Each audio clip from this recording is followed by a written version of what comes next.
Hey everybody, Jake here and welcome to the hobby. Pokemon card prices have been on a tailspin downward. Prices are dropping across the board. Doesn't matter where you look at it, from graded Pokemon cards, sealed products, singles, no place is currently safe. Prices are definitely dropping. Looking through my data, it is very clear that there is a price drop pretty much across every single Pokemon card, with a couple of very rare exceptions, and we are going to talk about those as well. So let me cover these price drops and what I think about the whole entire decline in prices across the board, who's selling off their Pokemon cards, and what does this mean for the health of the hobby going forward. Let's cover the different areas in the hobby and which areas are seeing the biggest price drops. The largest one first is graded Pokemon cards. Graded Pokemon cards have definitely seen the biggest value decline out of any other area in the hobby, and that makes complete sense because graded Pokemon cards tends to be some of the riskiest cards to hold inside of the hobby. They actually saw the largest price climb over the last 2 years, so it doesn't seem unreasonable to see that they have the largest price drop. So let's go over some examples of price drops. PSA 7 base set unlimited Charizard, a pretty vintage Pokemon card. Starting this year, this card was going for around $1,200 to $1,500 for a PSA 7 base set unlimited Charizard. Now you can find one on the open market for around $400 to $500. This is a 60% price drop. I picked a PSA 7 and I'm gonna cover why I picked a PSA 7 instead of a PSA 10, because a PSA 7 is, generally speaking, traded far more often than a PSA 10. A PSA 10 is significantly more rare and the price is a little bit more sticky. A lot of the prices that are seeing the most decline are the ones that are less rare. These are the ones that trade hands a lot more frequently. So let's go with a modern example. We have the Stained Glass Bird Trio in a PSA 10, a really iconic Pokemon card, and most of you guys know it. It's a pretty modern Pokemon card from the Hidden Fates Elite Trainer box. Starting this year, this card in a PSA 10 was going for around $150 to $200,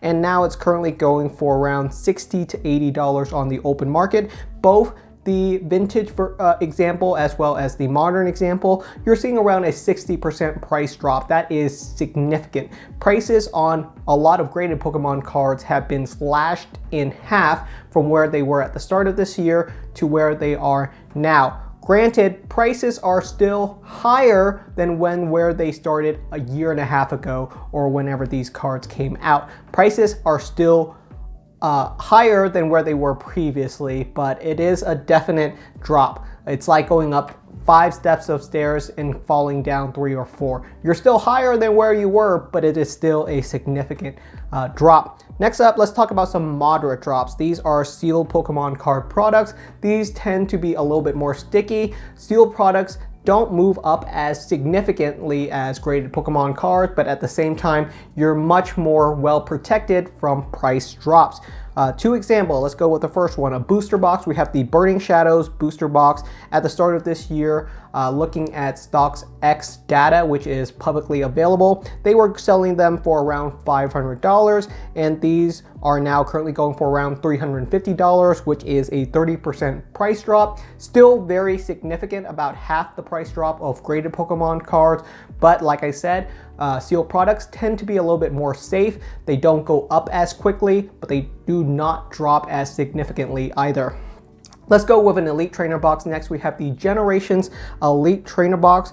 At the start of this year, this Elite Trainer box was going for around $800. Now you can find one for around $600, which is a 25% price drop. Still around half of the price drop of graded Pokemon cards, but sealed product prices have also dropped quite a bit. The final area that I would like to talk about is single Pokemon cards, cards that have not been graded yet. These cards tend to not have a significant move overall, but we're going to also go with 2 examples. We have the Latias and Latios Alternate Art GX, a really cool card at the start of this year based on TCG player data. You can find a copy going for around $250. Right now they are going for around $200, which is a 20% price drop. Another card is the Lily Full Art from Ultra Prism. This card was going for around $300. Right now it is going for around $240. Once again, another 20% price drop. So across the whole entire market, from graded Pokemon cards, which tend to be some of the most riskiest when it comes to collectibles, are seeing the most significant drops, but across the board, no area is currently safe. So is this a good time to start buying some Pokemon cards and filling out some missing gaps inside of your collection? And who's exactly is it that are selling off all of these collectibles right now? To answer our first question and understand why Pokemon card prices are dropping right now, you really have to understand why prices increased in the very first place. And a lot of people will point to different areas, but I would particularly point to one, and that is FOMO, which is the fear of missing out. When it comes to collecting Pokemon cards or other collectibles in general, it is a very emotionally vested community. You join it, you collect Pokemon cards because there's an emotional attachment to what you are currently collecting.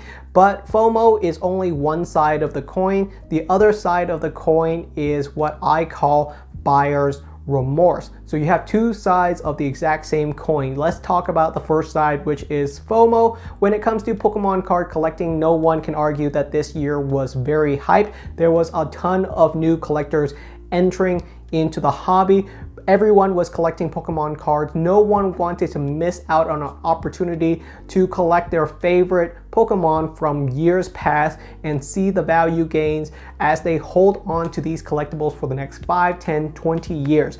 But after that instant gratification of buying these collectibles comes the buyer's remorse. What most people don't realize once they're thinking about it logically is how ridiculously long 5, 10, 20 years is, and how different their financial situation can be. People were dropping thousands of dollars on Pokemon collectibles, not understanding that they might need that money in the next 5 years. A lot of things can change. You can go to college, you can have a critical illness, you can get married, your kid could go to college. There's all kinds of potential scenarios where you might need the funds from your Pokemon collectibles. So I think a lot of people that are selling off Pokemon cards right now, and why we're seeing price drops on a lot of different collectibles, are people realizing that buyer's remorse, where they didn't recognize at first how long they actually have to hold on to these collectibles to really get their return on their investment, which is a very long time. Pokemon cards is not something that's going to be climbing in value every single year. There's going to be periods of dips and periods of spike, and that's common in most long-term collectibles, is that they tend to have very high spikes. They don't follow a very simple trend upward like the stock market or something like that. So what are some of the examples that I saw when I was seeing these price drops on things like base set Charizard, the stained glass birds, and all of these different sealed products? Well, these collectibles are numerous. There's a lot of them out there. They're very easily traded. A lot of people aren't gonna have an emotional investment to a PSA 7 base set Charizard. You could have an emotional investment to it, but most people will not. That's probably a mid-tier or even a low-tier card inside of someone's collection. If you have a PSA 10 card, if you have a card that is really unique and really rare, you're much more likely to hold on to those collectibles, and you're more likely to sell off the collectibles that you have the lowest attachment to. And these tend to be the ones that you have multiple copies of, or the ones that are not the cream of the crop inside of your collection. So the biggest price drops right now are inside of the collectibles that are numerously available. The ones that are currently safe so far, from what I can see from any price drops, are the collectibles that are both excruciatingly rare or extremely in high demand. In those two areas, collectibles are still doing really well. So what kind of Pokemon card products are those? Those are things like a first edition base set booster box. If you have a first edition base set booster box, that is not dropping in price because those are so significantly rare. You might not be able to find a single copy on the open market right now. A first edition base set PSA 10 Charizard. Those are so incredibly rare that they so rarely get traded hands that it's not going to see the same level of price drops. The price drops right now are on cards and products that are still frequently available, constantly traded hand, ones or copies or sold every single day. Those are where you're seeing the largest price drops right now. So what does this mean for you as collectors? Is it now the time to be picking up some Pokemon card products and collectibles? Personally, I saw this coming from miles away, and I've been talking about it for a long time. If you watch my channel at all, this doesn't surprise you at all. And honestly, my last graded Pokemon card that I purchased was on January of this year. So I have not purchased a graded Pokemon card in pretty much 11 to 12 months. I pretty much skipped out this year when it comes to purchasing graded Pokemon cards. But I do think I might start returning to that as prices are dropping and I can start finding what I think are genuinely good deal. So a lot of these cards, are they being sold right now at a significant discount? I don't think so yet. I think you're gonna see the biggest discount over the next 3 to 6 months, perhaps even longer than that. I'm not really sure. It just depends on when Pokemon demand really comes back.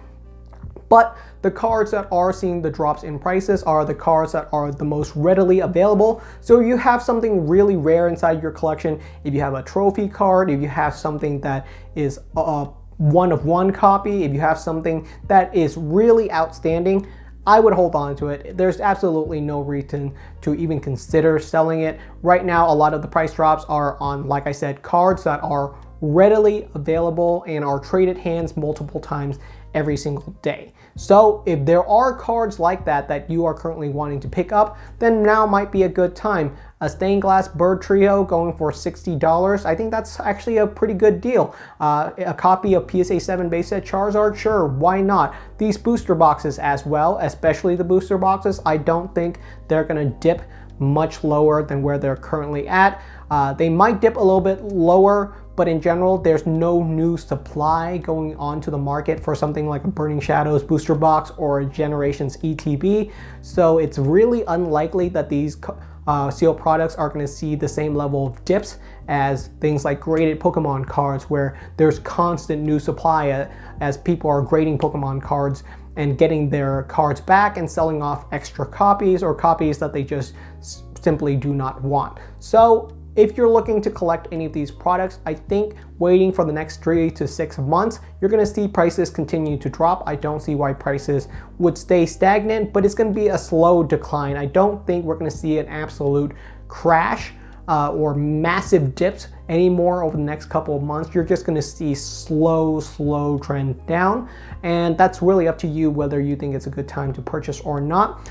We really do not know when the next wave of high demand and hype is going to come through the hobby. It could come in the next couple of months. I simply don't know. But like I said, at the end of the day, right now, I think a lot of the sell-off comes from buyer's remorse. People just recognizing that holding on to a collectible for 5, 10, 20 years is out of the question.